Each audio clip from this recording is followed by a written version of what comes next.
They took so much from us on that day. It was still so devastating, you know, emotionally, physically, mentally. I feel like I would have gladly laid down my life that day for my child to be here. And I didn't have the opportunity to protect my child on that day. And so the shift that I was working at the time was from 3:30 to 12. So I always leave out of the house at 3 o'clock. And take your time. I just remember his friends pulling up frantic.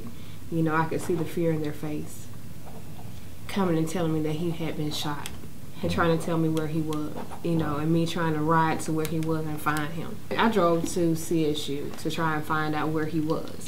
Because at that point the kids were telling me that he was still out there at the campus, that he had been shot. You know, his girlfriend actually said, Mama Flint, they killed him. And I was like, what are you talking about? She was like, the police shot Snoop. And I was like, what? Where is he? And so the whole time I was on the phone with her trying to drive and find out exactly where he was located. So when I got to that campus, the Columbus Police Department was out there, and you know, they weren't letting anybody in, but I pulled up and I spoke to an officer. I said, I'm his mother, you know. I'm trying to find out what happened and where is my son right now. I spoke with the officer. I think he was actually a CSU police officer. They told me that I had to speak with him because, you know, they were handling it at that point. Okay.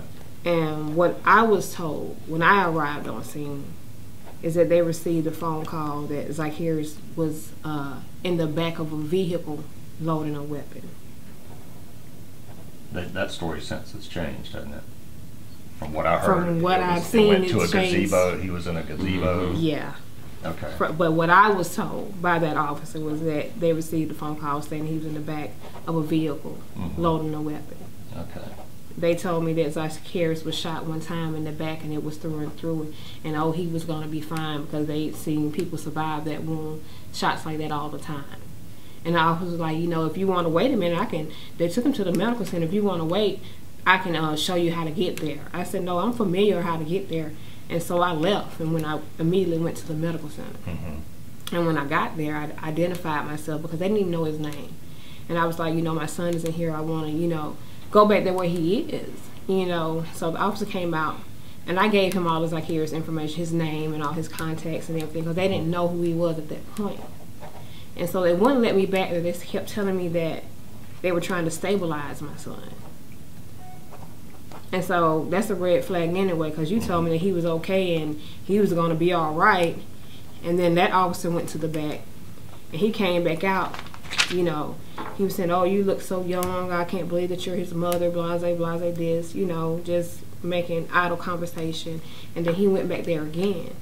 And he came out and he looked me in my face. He said, I don't know what your faith is, but if you're a praying woman, I suggest you start praying now. Wow.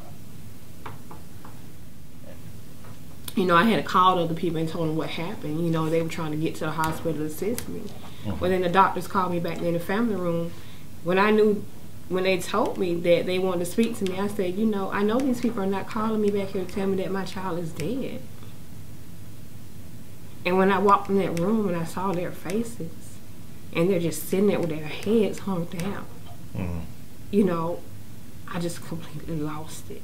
Were you there by yourself then? Yeah, because my family was still trying to make it, because when I called them, you know, the police told me he was shot one time and he's going to be okay. They're trying to stabilize him. So I'm like, you know, the police have shot Zikarious, but they say he's going to be okay. I said, you know, y'all come up here so we can see what's going on. And then you call me back here and you tell me that my baby is dead. And it's like, I can't believe it, still to this day. My family waited 6 hours to see my son. They told us that we couldn't go back there and see him until the GBI came. You know, my son was a crime scene. They actually said that he was a crime scene? Yeah, he was a crime scene. We couldn't see him. And so we couldn't touch him because he was a crime scene. Right. We really couldn't even get that close because he was a crime scene. And so I walk in that room and I see the child that I love, I raised, I nurtured, you know, I carried for 9 months. I was in labor 32 hours with my child. And he's laying there lifeless.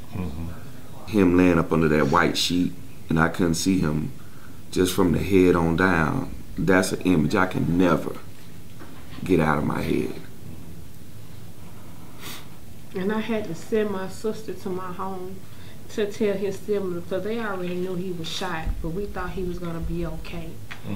I had to send my sister to my home to tell his sisters and brothers that he was dead. I'm on 3 different medications just to try to sleep at night. I see my son lying on that table every second. I see my son in that funeral home every second. I don't get to hear his voice every morning saying, you know, good morning, my dukes. Or, what up, my dukes? And my mother has 10 grandchildren. She loves them all. But Zikarious has always been her favorite. And she didn't come back from her cruise for a week later. So I had to wait till she came back from her cruise to tell her that he was dead. Oh, so you didn't just send them, you didn't want to just send that message? I couldn't do it. Yeah. Because I knew she wouldn't take it well, you know. And, you know, every time I talked to her, she's just so distraught, you know. She tells me that there are no more good days for her, that she don't even want to be alive. And I understand that because I feel that way sometimes as well.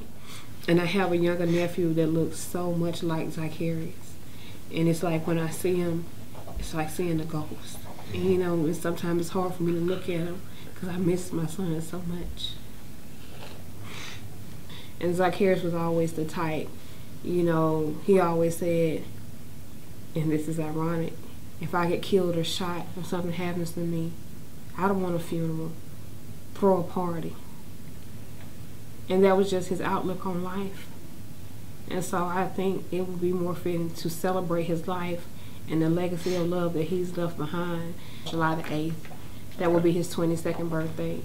So we'll be holding a birthday party for him July the 8th at the Occasions on Victory Drive. I want accountability for what happened to my son on that day.